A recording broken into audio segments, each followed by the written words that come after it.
Coucou à tous, j'espère que vous allez bien. On se retrouve pour un nouveau podcast où on va parler loi d'attraction encore une fois, pouvoir créateur, et le fait notamment qu'à un certain niveau, en fait, on est toujours exaucé. Alors à première vue, on va se dire ouais non mais c'est pas possible parce qu'il y a ça, ça et ça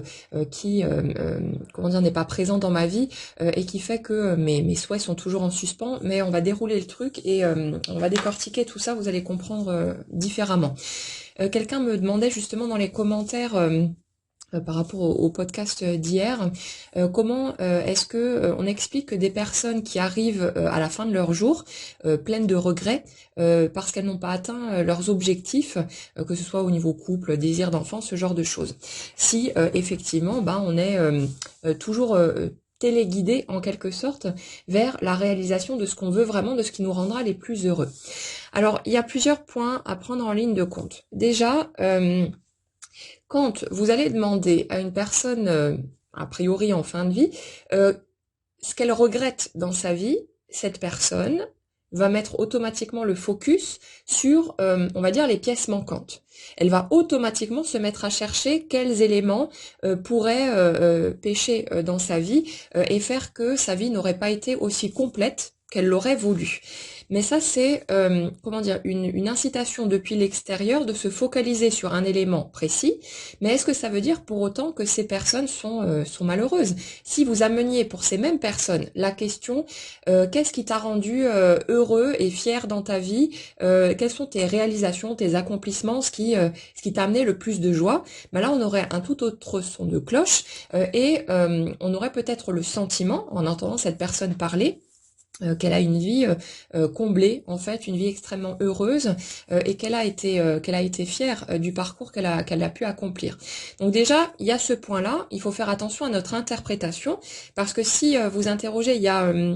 alors je sais plus comment elle s'appelle, une infirmière qui avait écrit un bouquin sur ce thème-là où elle parlait justement, je crois, des 5 regrets que les personnes en fin de vie ont le plus. Mais là, vous voyez, c'est un contexte un peu particulier parce que justement, on invite la personne à aller chercher quels sont ses regrets, quels sont les éléments qui, a priori, n'ont pas été réalisés, n'ont pas été comblés dans sa vie. Mais est-ce que ça veut dire pour autant que ces personnes ont été malheureuses ou n'ont pas vécu ce qu'elles voulaient le plus? C'est un contexte précis, on met le focus sur un point, donc il faut déjà faire attention à ce point-là.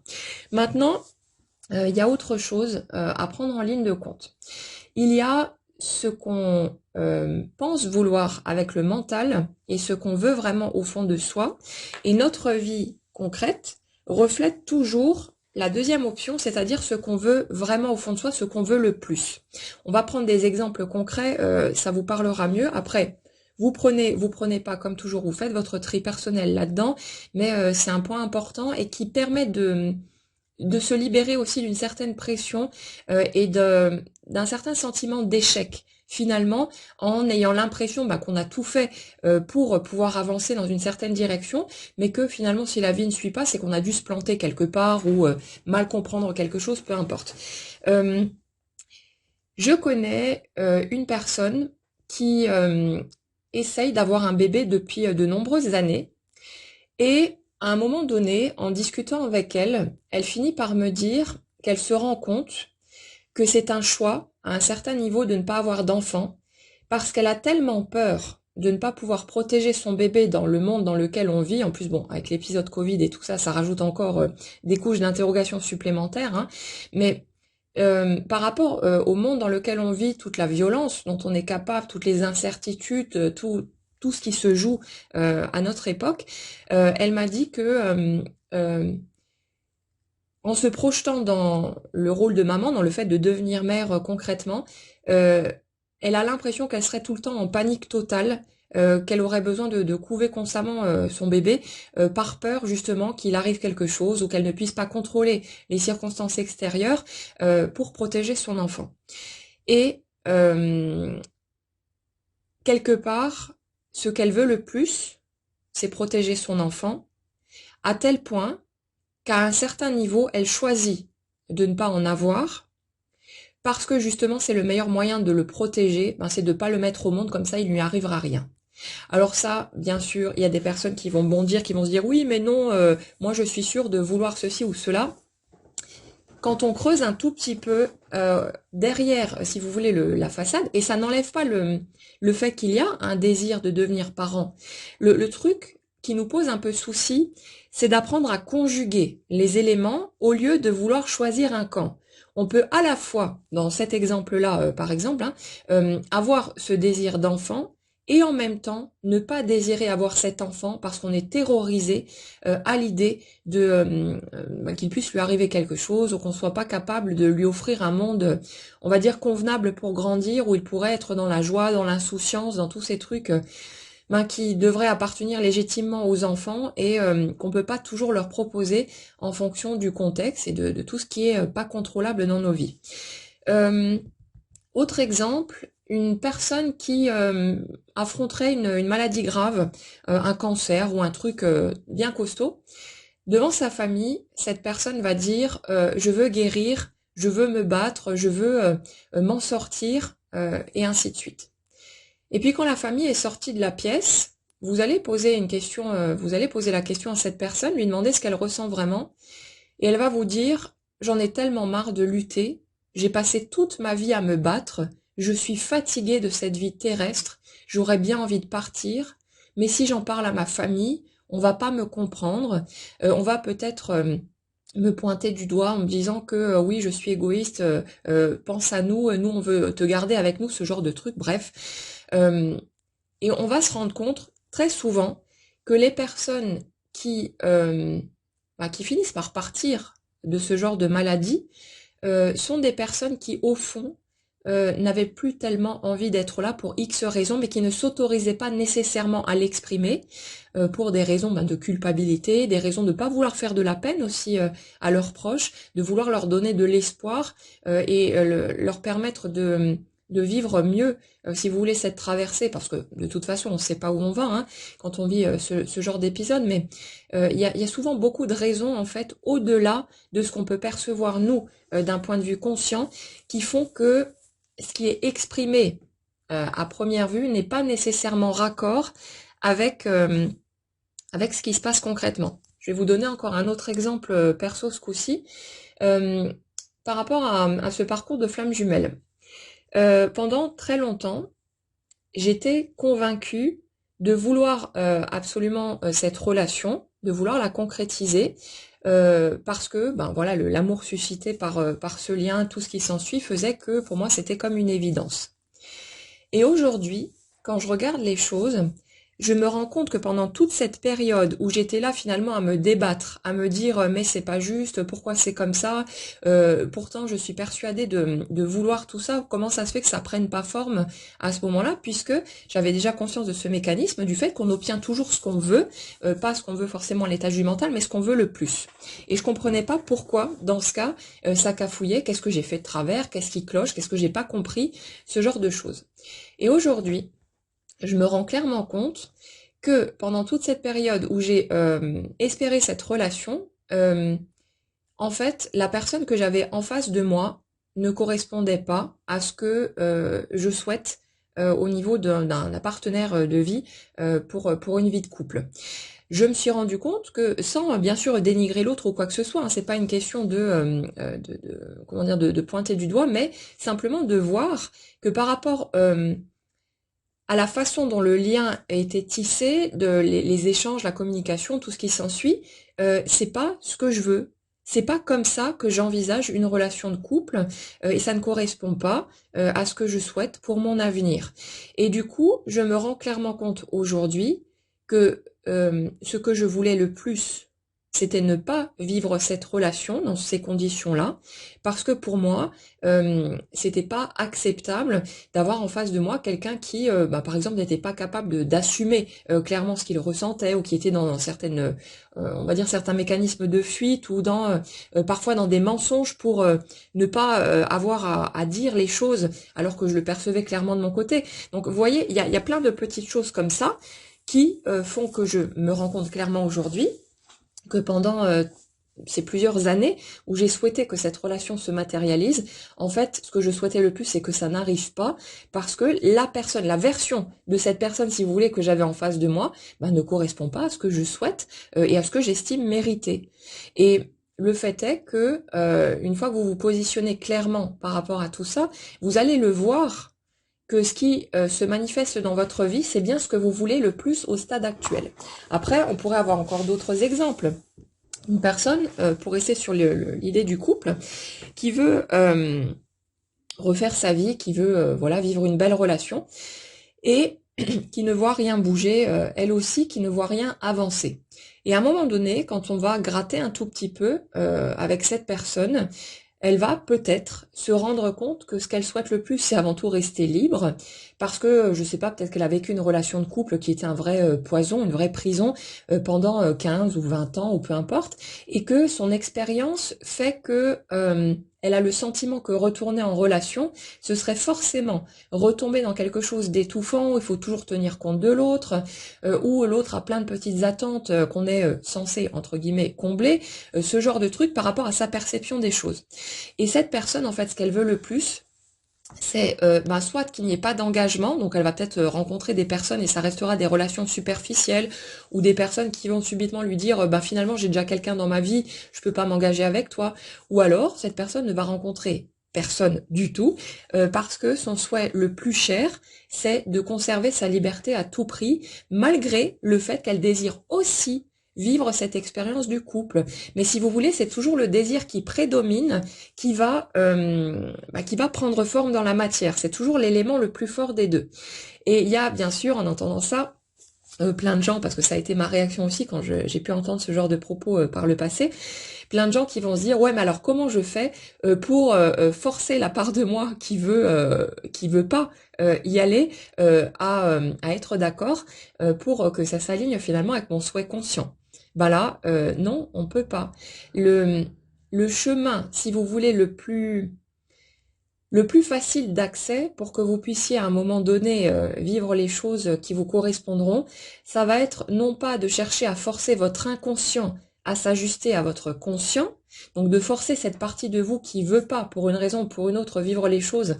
la partie qui le souhaite, mais de mettre d'accord la partie consciente avec l'autre partie en apprenant à lui faire confiance, en vous mettant au diapason finalement de votre totalité, de l'ensemble de ce que vous êtes, et de cette partie inconsciente qui ne refuse pas, si vous voulez, la matérialisation de vos souhaits gratuitement juste pour vous faire chier. C'est qu'il y a une raison à tout ça. C'est peut-être qu'il y a encore certaines blessures qui sont actives et que vous allez avoir besoin d'aller rencontrer. C'est peut-être qu'il y a encore d'autres peurs qui sont présentes et il vous faudra un petit peu de temps pour que ça fasse son chemin, que vous puissiez changer d'angle de vue, élargir votre perception des choses, vivre les choses autrement, ou peu importe. Mais c'est le chemin le plus fluide, et quand on s'ajuste d'un point de vue conscient à notre totalité vibratoire, au fait d'entrer justement dans cette confiance, de croire que ma globalité veut le meilleur pour moi de toute façon, et que si je ne vis pas aujourd'hui ce que je souhaite a priori,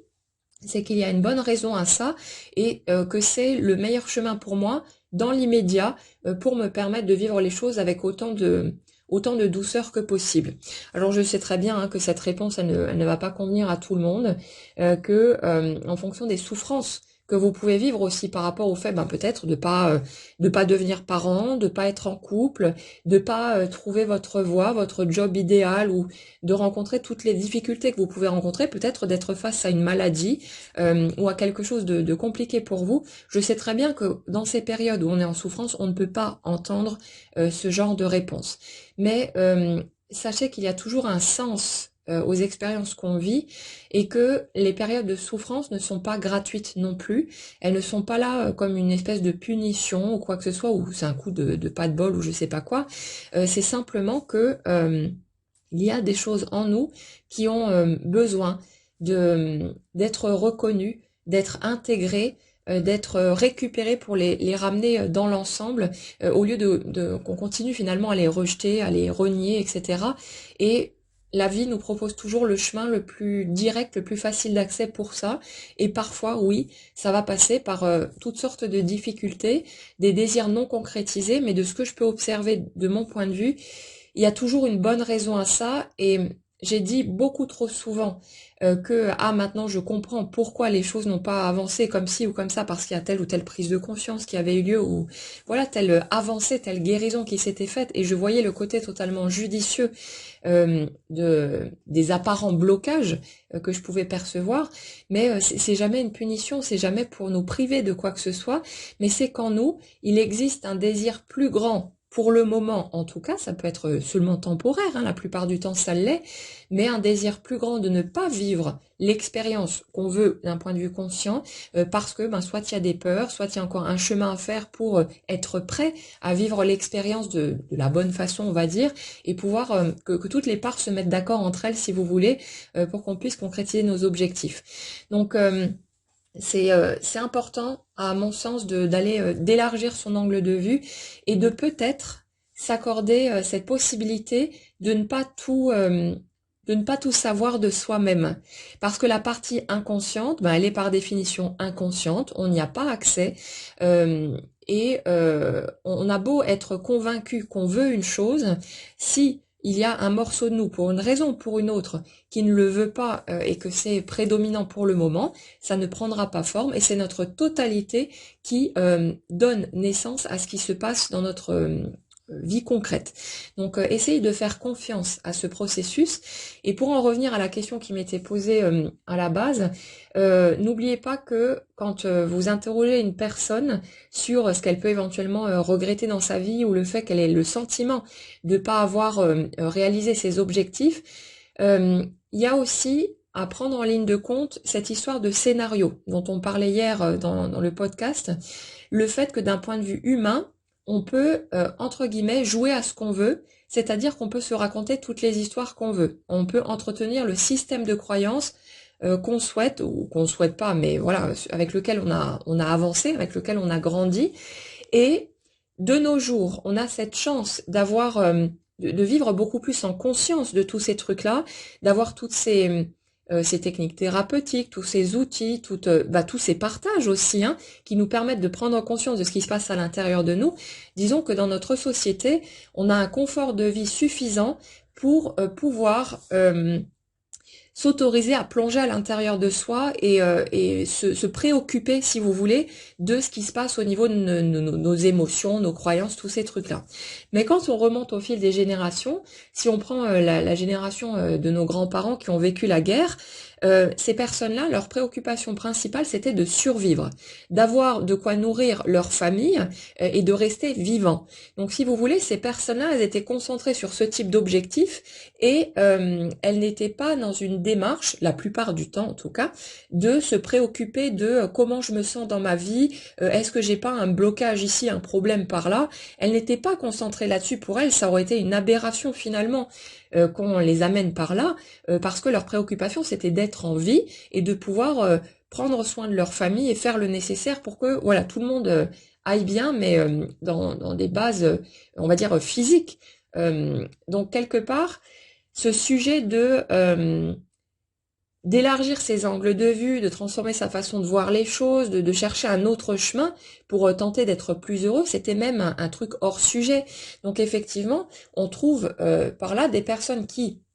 avaient un certain système de croyances et qui, ne l'ayant jamais revisité, ont vécu toute leur vie en ayant peut-être l'impression d'être des victimes, de subir la vie, d'être peut-être punis par le bon Dieu, enfin ce genre de truc. Il suffit de chercher un petit peu du côté de nos familles pour voir quel type de mécanisme, quel type de croyances ces personnes pouvaient cultiver. Ces personnes-là ont aussi systématiquement obtenu ce qu'elles voulaient le plus. Et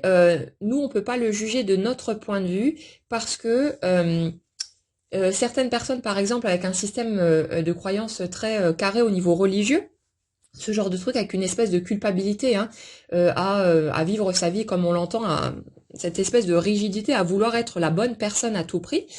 peut-être que ces gens-là, leur plus grand désir finalement, c'était avant tout être une bonne personne, se comporter selon les règles religieuses, tous ces trucs-là, pour gagner leur paradis. un exemple parmi tant d'autres. Et peut-être que ces personnes-là, elles n'ont pas réalisé certains de leurs souhaits, qui auraient peut-être été de vivre un grand amour ou une belle relation amoureuse, parce qu'elles se sont interdit tout un tas de choses pour être avant tout une bonne personne qui est très respectueuse, qui suit tout un tas de règles, qui ne va pas aller à contresens de ce que les enseignements religieux pouvaient transmettre. Donc c'est des exemples qui nous paraissent un petit peu comment dire, on a du mal à les concevoir maintenant par rapport à ce que nous, on vit de notre côté, mais qu'est-ce qu'on en sait au final de ce que ces personnes souhaitaient le plus au fond d'elles-mêmes? Souvent, nous-mêmes, on n'est pas conscients de ces trucs-là. De nos jours, on est beaucoup plus conscient de ce qui se passe de ce côté parce qu'on se pose ces questions, parce qu'on a l'occasion de le faire, d'aller, de faire de l'introspection et d'avoir ce confort de vie, si vous voulez, qui nous permet de nous interroger sur ces trucs-là. Mais à l'étage de nos grands-parents, les générations du dessus, et peut-être même nos parents déjà tout simplement, les circonstances n'étaient pas les mêmes, les systèmes de croyances n'étaient pas les mêmes, et le centre de préoccupation n'était pas le bien-être, la réalisation personnelle, l'épanouissement et ces trucs-là. Donc les sujets n'étaient pas les mêmes, et qu'est-ce qu'on en sait, nous, depuis notre point de regard, de ce que ces personnes voulaient le plus au fond d'elles-mêmes. Donc c'est important de recaler quelque part son angle de vue pour se rendre compte que finalement on reçoit toujours ce qu'on veut le plus, et même si pendant un temps, d'un point de vue conscient, d'un point de vue humain, ça peut nous faire enrager parce qu'on comprend pas pourquoi est-ce qu'on refuse de vivre telle ou telle chose, mais quand on laisse un petit peu le fil se dérouler et que on permet à la vie d'émerger devant nous, aux étapes de se mettre en place, on finit par comprendre pourquoi est-ce que dans telle ou telle circonstance, ça a pu coincer pour nous, on n'a pas avancé comme on le souhaitait. C'est parce qu'il y a une part de nous qui ne voulait pas aller par là pour une raison ou pour une autre. Et si c'est posé sur de la peur ou certaines croyances limitantes, etc., quand ce sera prêt, quand on sera arrivé, on va dire, au bon endroit, qu'on sera en mesure de passer cette étape, tout ça, ça va se mettre en lumière, ça va pouvoir bouger pour qu'on ait la voie libre et qu'on puisse avancer vers ce qu'on souhaite. Mais on ne peut pas forcer notre partie inconsciente, qui est beaucoup plus vaste que la partie consciente, à s'ajuster à ce qu'on veut consciemment pour satisfaire nos besoins immédiats, bien que ce soit légitime et compréhensible, mais ça ne marche pas comme ça. Et quand les choses ne se produisent pas, c'est toujours que c'est la version la plus judicieuse. Et quand on regarde un petit peu les choses, quand on creuse un petit peu, on se rend souvent compte que si notre souhait s'était concrétisé, on aurait peut-être foncé droit dans le mur, ça aurait été peut-être une vraie catastrophe, ça aurait été beaucoup plus souffrant que la souffrance qu'on a pu vivre de ne pas vivre les choses. On ne sait pas comment est-ce qu'on aurait pu vivre tout ça, mais il y a une part de nous qui sait, et heureusement c'est celle-là qui dirige l'ensemble de la manœuvre, et c'est pas nous d'un point de vue conscient. Voilà pour ce thème-là. Donc j'espère que ça pourra peut-être en éclairer certains parmi vous qui se posent des questions sur ce thème. N'hésitez pas, comme toujours, à partager votre ressenti de tous ces trucs-là, ou les expériences que vous avez pu observer, des choses que vous avez peut-être cru vouloir pendant un certain temps pour vous rendre compte par la suite qu'en fait c'était pas ce que vous vouliez vraiment, et que finalement on arrive toujours à ce qu'on souhaite le plus, qu'on s'en rende compte ou pas. Quoi qu'il en soit, je vous souhaite une excellente journée et je vous dis à très vite.